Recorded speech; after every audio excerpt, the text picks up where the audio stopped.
270 વૃદ્ધો હતા, એમાંથી 240 ઉપરના વૃદ્ધો પાટીદાર સમાજના હતા.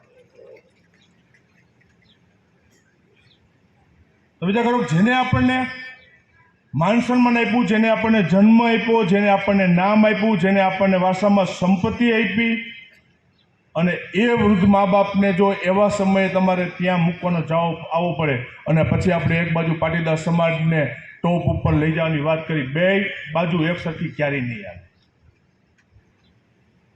કારણ કે જે કંઈ આપ્યું છે એને આપ્યું. મને કીધું, મારા પિતા વિઠ્ઠલભાઈના અવસાન પછી મને, અમે બે ભાઈ છે, મને બધા લોકોએ કીધું, મને કે તમારા મધર છે કેના ભેગા રહીએ છે. સ્વાભાવિક, અવસાન પછી પિતાને પૂછે કે તમારા મધર છે કેના ભેગા રહીએ. મેં કીધું ભાઈ મારા ભેગા નથી રહેતા. તો મને કે ક્યાં રહીએ? મેં તો હું એના ભેગો રહું છું. તમારી એટલી કેપેસિટી નથી તમે એને રાખી શકો. એ જે આપેલું છે એને આપેલું છે, એના ભેગા અમે રહીશું. આ જે પાટીદાર સમાજમાં આવશે ને, તેથી આ સમાજમાં અનેક આજે કાર્યક્રમો કરવા પડે ને, એ હું માનીશ કે પાટીદાર સમાજ ક્યાંય આગળ વધે, પણ અમુક દૂષણોને જળમૂળથી ફેરફાર કરવો પડશે.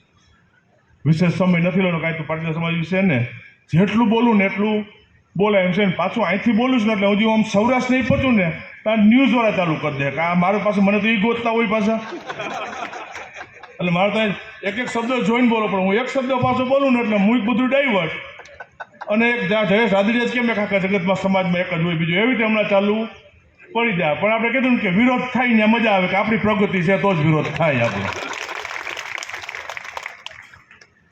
પણ કીધું કાયમી માટે કહેતો છું, જે જવાબદારી લીધી છે તાકાતથી નિભાવશું. કાયમી માટે મારો એક શબ્દ હોય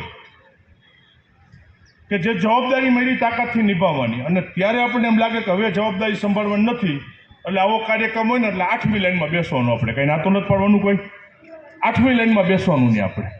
એટલે વિરોધ કરવાની ટીમ અનેક રીતે ઊભી થઈ જતી હોય, એટલે માનવાનું કે ભાઈ આપણે દિવસે દિવસે આગળ વધતા જાય છે ને. આવડા મોટા સમાજની અંદર કીધું કે બધું ભૂલી અને એક મંચ ઉપર આપણે બેસવું પડશે. એક મંચ ઉપર સમાજની જે જરૂરિયાત હોય ત્યાં ઊભું રહી જવાનું. સમાજના કામ માટે સમાજની જે જરૂરિયાતો હોય, સમાજની જે માગણીઓ હોય, અને અંદરો અંદરના પ્રશ્નો છે એની મહેરબાની કરીને બંધ કરવા પડશે, તો જ સમાજ પ્રગતિ કરશે.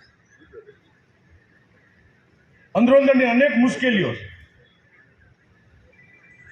આ સાઈડની મને ખબર નથી, સૌરાષ્ટ્ર સાઈડમાં આવો એટલે કાયદેસર જમીનના સેઢા માટે બાંધતા હોય.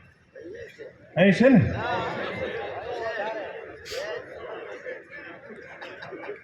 નથી. આ સમાજ કોઈનું લઈ લેવાનો સમાજ નથી. સમાજ પોતાની રીતે મહેનત કરી અને પોતાનું પરિવારનું ગુજરાન ચલાવનારો સમાજ છે. પણ આજના સમયની અંદર સમય એવો ચાલે છે, કોઈનું લઈ નથી લેવું. સમાજની અંદર હિંમત એટલી જોશે કે તમારું બાપ દાદાએ આપેલું કોઈ લઈ ન જાય, એ સાચવવાની જવાબદારી, એટલી હિંમત તો તમારામાં હોવી જોઈએ.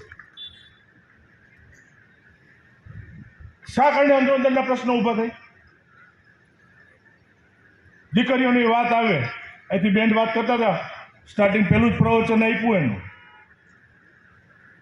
દીકરીઓની વાત આવે, મુશ્કેલી. આજની તારીખે તમારે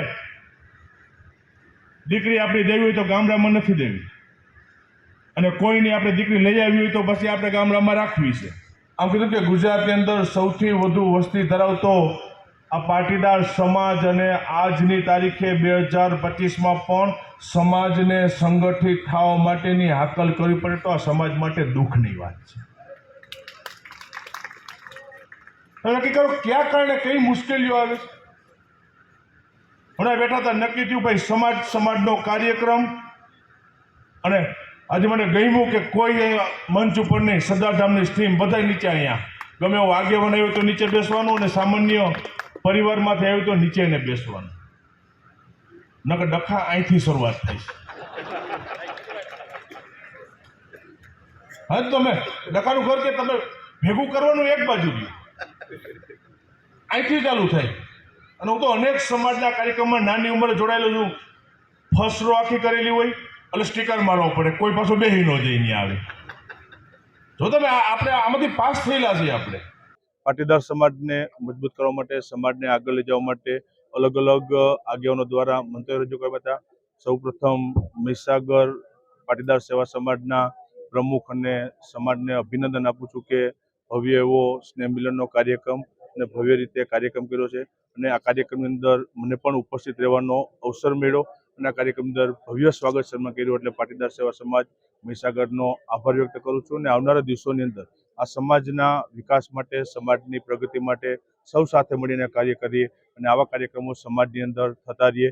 પાટીદાર સેવા સમાજ મહીસાગર ટ્રસ્ટ બનાવી અને આવનારા દિવસોની અંદર ટ્રસ્ટમાં અનેકવિધ પ્રવૃત્તિઓ સમાજના ઉત્થાન માટે થાય એ દિશામાં પણ કાર્યો થયા છે. ફરીથી સમગ્ર આખી મહીસાગર ટીમને હૃદયપૂર્વકના અભિનંદન. એટલે મંત્રીમંડળમાં સ્થાન મળ્યું નથી એ બધી નસીબની વાત હોય છે.